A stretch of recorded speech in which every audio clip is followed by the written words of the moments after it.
Le roi Pelé.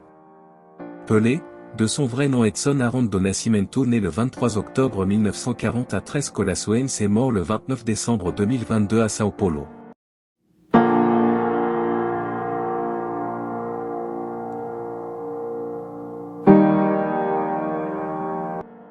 Pelé a commencé en 1956, le foot était en plein essor, la retransmission à la télé commençait à se développer. Le monde entier voyait la qualité de jeu qu'il possédait, un génie du ballon qui aurait mis plus de 1000 buts dans sa carrière.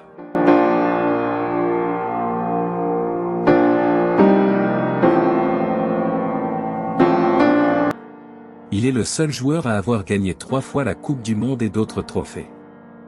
Il avait un très bon jeu technique et une très bonne finition.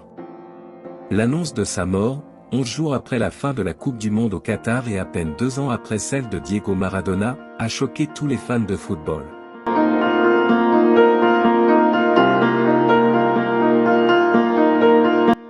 Pendant le tournoi, depuis la chambre d'hôpital Albert Einstein où il se tenait le 29 novembre, le King a posté sur les réseaux sociaux des messages encourageant le Brésil ou félicitant Messi de son sacre mérité avec l'Argentine face à la France. Pendant la fête de Noël, ses filles ont posté une photo sur Instagram de la quasi-totalité de la famille réunie autour de la légende du football, le remerciant au milieu d'un afflux de messages de soutien du monde entier.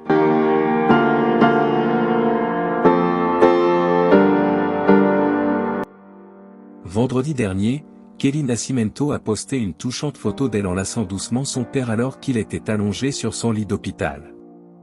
Est-ce que Pelé est le meilleur joueur de tous les temps ?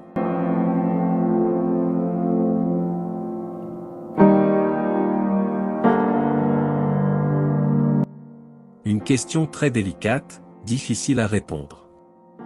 À première vue on pourrait répondre par l'affirmative, il est le joueur de, presque, tous les records.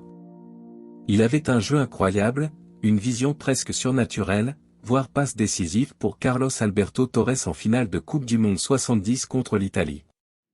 Sa carrière est une des plus accomplies pour un joueur.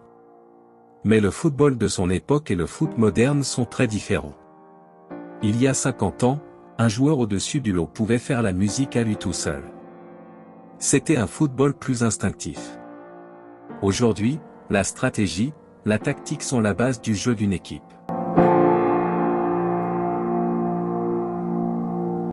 Pelé aurait été surveillé comme le lait sur le feu. Ses points forts, ses points faibles auraient été décortiqués et des stratégies auraient été adoptées pour le neutraliser.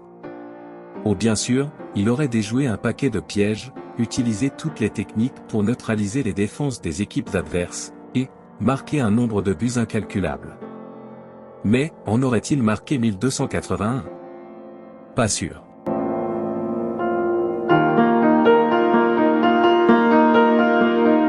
D'autant que les scores fleuves étaient légion à l'époque. Aujourd'hui, beaucoup de victoires se font par le plus petit score, les défenses sont beaucoup moins perméables. Marquer un but est bien plus difficile et rarissime lorsqu'il arrive par un exploit individuel.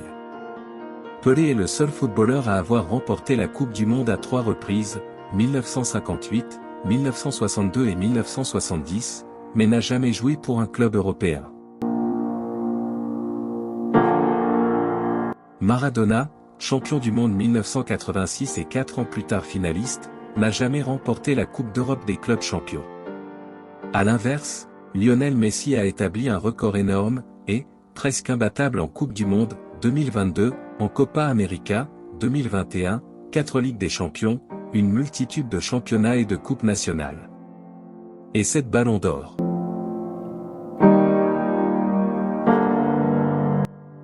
Pelé aurait été un joueur extraordinaire de nos jours, mais aurait-il été meilleur qu'un Maradona ? Qu'un Messi ou qu'un Cristiano Ronaldo ?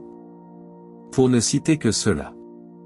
Ou est-ce que ces derniers auraient été meilleurs que lui s'ils avaient joué à son époque ? Vraiment, on ne sait pas. Pour être le meilleur de tous les temps, il faut que l'on ne puisse pas douter qu'il eût été le meilleur aujourd'hui comme hier. Et on ne peut pas savoir s'il serait resté le meilleur dans le football moderne. On ne peut pas donner une réponse concrète à cette question puisque la comparaison n'est pas possible.